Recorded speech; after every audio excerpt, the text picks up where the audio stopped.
Okay, so we are in Unit 4, Part 4, and what we're going to do is we're going to put what we've learned about demand and supply and put them together and discuss, one, our price-based system here in the United States, and then also this idea of equilibrium.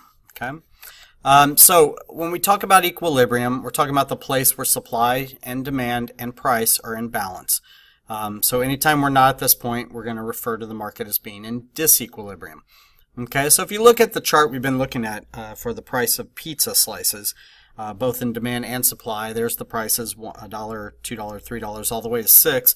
And then there was the market demand schedule, where we had 300 pizzas being demanded by consumers at $1 a slice and 50 for $6 a slice, and everything in between. And then the quantity supplied schedule, where you had 100 being supplied, because the producers weren't real excited about $1 a slice, and then if it went up to $6 a slice, they're producing 350 slices.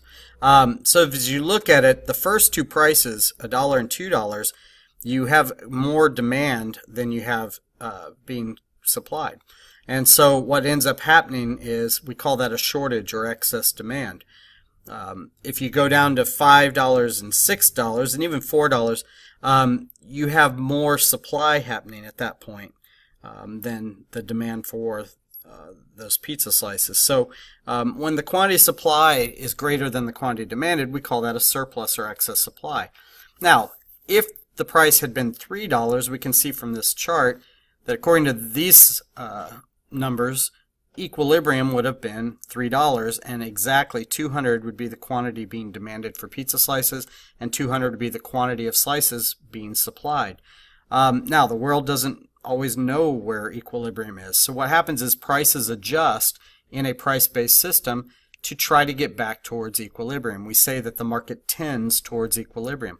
So if we find that pizza prices are $5, and while the pizza makers would love to get that, and certainly they're increasing their production, the reality is less customers are going to come in. You can see 100, so they would be, have a surplus of 200 slices. Now, how do they get rid of them? Because they don't want to throw them out. And this would be where they could just easily adjust the price. And by lowering the price, they're trying to get back towards equilibrium. And so you'd see price move back towards $3. And as a result, when price increases, the law of demand will say that the quantity being demanded will decrease. And so you can see that as you move from $5 a slice back towards $3.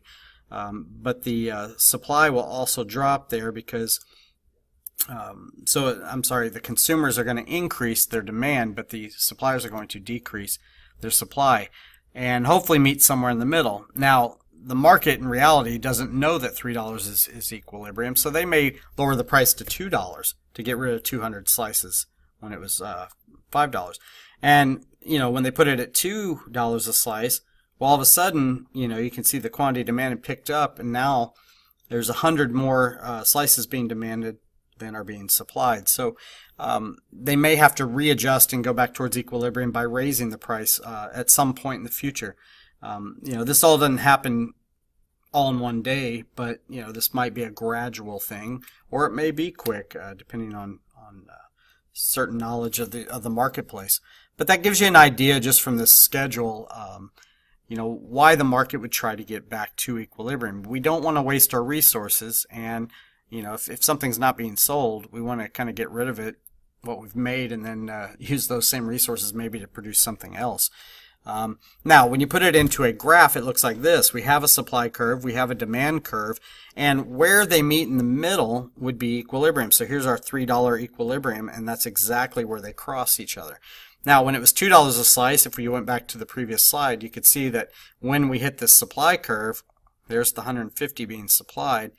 But if you keep continuing from $2 a slice over to the demand curve, more demand. So that's excess demand, and that's why you'd want to raise the price to get back towards equilibrium.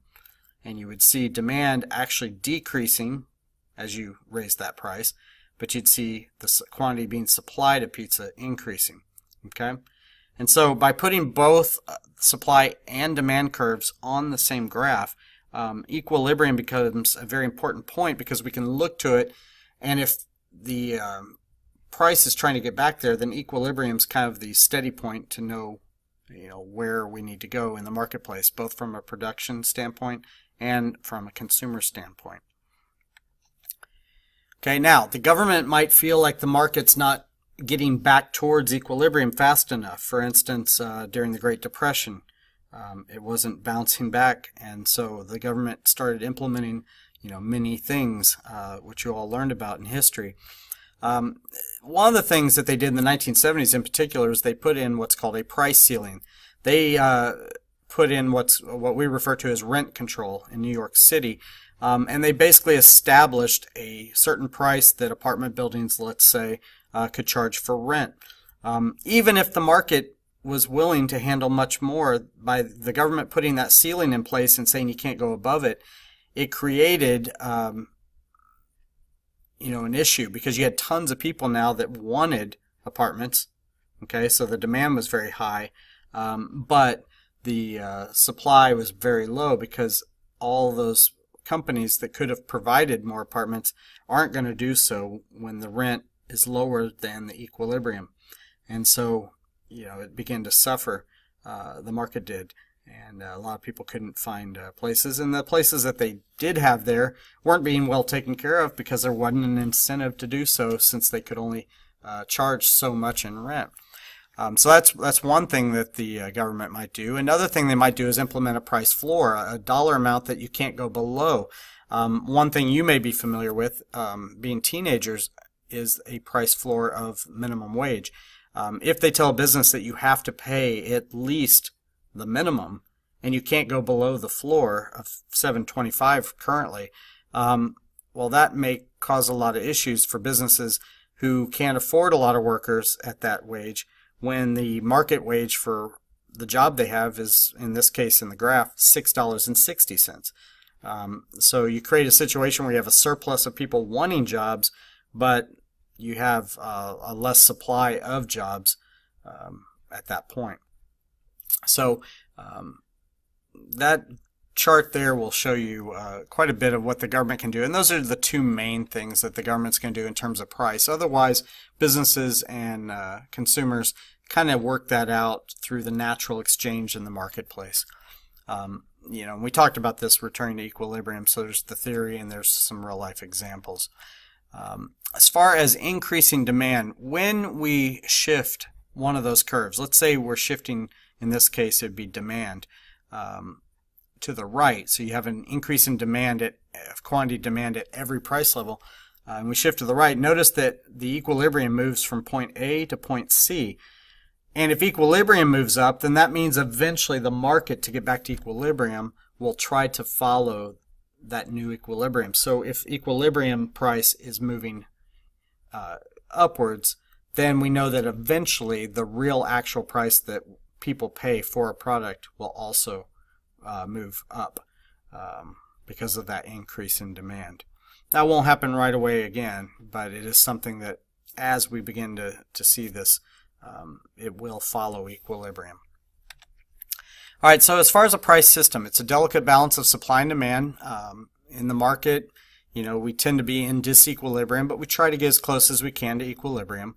Prices kind of help guide us. They kind of serve as a signal both to producers and consumers. Think about red lights and green lights. If you have excess demand, you raise prices. Well, higher prices is a green light to a producer, because they say, hey, we can charge more for our good, and we can cover more of our cost, and then hopefully make a profit. So they'll start increasing, and you'll see that green light effect. They'll begin to go. But a higher price would be like a red light to a consumer, because that says the opportunity cost is getting too high. If I use my money to buy this product, I won't have as much left over to buy something else that I want or need. So that could be a red light to them.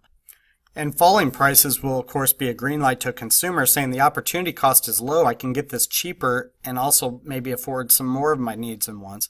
But it would be a red light to a producer, because if the price is dropping, we can't get as much back for our product that we produced, and maybe that puts profits in jeopardy, or our ability to cover just the bare basic cost of making the product in the first place. So, the price-based system is great to serve as a signal to both groups, and it kind of helps guide these exchanges that we have. And so the price incentives here, the benefits are, the price is an incentive because we can know when the best time to get an opportunity cost low.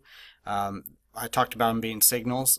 They're responsive and flexible. If something's not selling, put it on sale, move that price, and then you can begin to have those exchanges. And it's basically free to administer. We're not having to allocate a lot of resources as a nation, for instance, to make sure prices are where they need to be. They just kind of happen through the natural exchange.